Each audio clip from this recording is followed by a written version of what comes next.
মঙ্গলা ফুল তুলেছিল 16টা, ঠাকুমাকে দিয়েছিল 2টো, 16 থেকে 2 বাদ দিলে 14টা। Hello students, welcome to our channel Shiksha Academy. আজ আমরা মনে মনে ভেবে ফাঁকা ঘরে লিখি। দেখো এক একটা দেখো।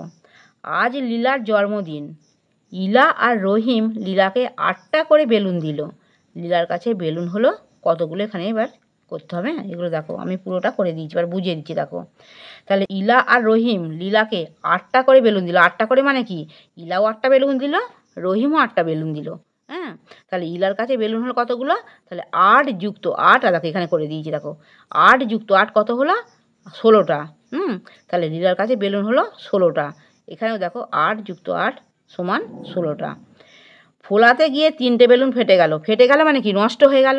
তাহলে কোনো জিনিস যখন নষ্ট হয়ে যায়, ভেঙে যায়, তখন সেখানে কি করতে হয়, তখন সেখানে বিয়োগ করতে হয়। হ্যাঁ, বাদ দিতে হয়। বাদ দেওয়া মানে কি, বিয়োগ করা। তাহলে 3টে বেলুন তাহলে বাদ দিলাম আমি, যেহেতু 3টে বেলুন ফেটে গেল, সেই জন্য এখানে আমি এটা বিয়োগ করেছি। তাহলে ফোলাতে গিয়ে 3টে বেলুন ফেটে গেল, লীলার কাছে বেলুন রইল। এখানে আগে বুঝিয়ে দিচ্ছি। দেখো প্রথমে তার কাছে 16টা বেলুন ছিল, ফোলা থেকে কটা ফেটে গেল, 3টে। তাহলে বাদ দিয়েছি আমি, বিয়োগ চিহ্ন দিয়ে 3 দিয়েছি। তাহলে 16টা থেকে 3টে বাদ দিলে কত হয়, 13টা। তাহলে এখানে দেখো, তাহলে ফোলা থেকে 3টে বেলুন ফেটে গেল, লীলার কাছে বেলুন রইল 13টা। এখানে 13টা এখানে করে তারপরে লাস্ট এটা করেছি। দেখো লীলার বাবা লীলাকে 15টা বাঁশি দিলেন। লীলা বন্ধুদের দেবে, সবাইকে একটা করে দিতে গিয়ে লীলা দেখলো 3টে বাঁশি খারাপ। ভালো বাঁশিগুলো বন্ধুদের দিল। বাঁশি পেলো কতজন বন্ধু, এখানে পরে এই 12টা পরে করবে। দেখো আগে এটা করে নেবে, তারপরে পরে লাস্টে ঘটা করবে। তাহলে লীলার কাছে বাঁশি ছিল 15টা, দিতে গিয়ে দেখলো 3টে বাঁশি খারাপ হয়ে গেছে। তাহলে খারাপ হয়ে গেছে মানে কি, তাহলে বাদ চলে গেল। তাহলে প্রথমে ছিল তার কাছে 15টা বাঁশি, তা থেকে 3টে বাঁশি খারাপ হয়ে গেল, মানে বিয়োগ চিহ্ন দিয়ে 3 করলাম। তাহলে 15 থেকে 3টে বাদ দিলে কত হলো, 12টা। তাহলে তাহলে বাঁশি পেলো 12 জন বন্ধু। তাহলে এখানে 12টা হলো। দেখো 2 অঙ্কটা দেখো।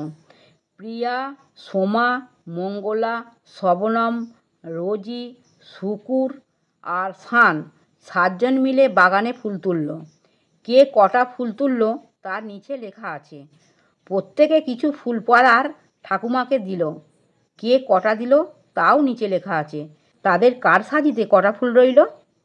দেখো এখানে নামগুলো দিয়ে দিয়েছে, এখানে কি কটা ফুল তুললো দিয়েছে, তার ঠাকুরমাকে কটা দিল লেখা আছে, এখানে সাজিতে কটা ফুল রইল তোমাকে এটা করতে হবে। দেখো এখানে নাম কি, প্রিয়া ফুল তুলেছিল 28টা, ঠাকুমাকে দিল 6টা। তাহলে ও যেটা তুললো তা থেকে যদি আমি দিয়ে দিই কাউকে, তখন সেটা বাদ দিতে হবে। তাহলে 28টা থেকে 6টা যদি বাদ দাও, তাহলে একটা করে দিয়ে দেখো, তাহলে সাজিতে রইলো দেখো 22টা ফুল। এবার দেখো সোমা ফুল তুলেছিল 44টা, সে তার ঠাকুমাকে দিয়ে দিয়েছিল, পাড়ার ঠাকুমাকে দিয়ে দিয়েছিল 3টে ফুল। তাহলে 44 থেকে 3টে যদি বাদ দিই হবে, এটা এগুলো আমি নিজে করেছি। দেখো এটা 41টা ফুল রইল, সাজিতে রইল 41টা ফুল। মঙ্গলা ফুল তুলেছিল 16টা, ঠাকুমাকে দিয়েছিল 2টো, 16 থেকে 2 বাদ দিলে 14টা। শবনম ফুল তুলেছিল 36টা, ঠাকুমাকে দিয়েছিল 6টা, 36 থেকে 6 বাদ দিলে থাকবে, তার সাজিতে রইল 30টা ফুল।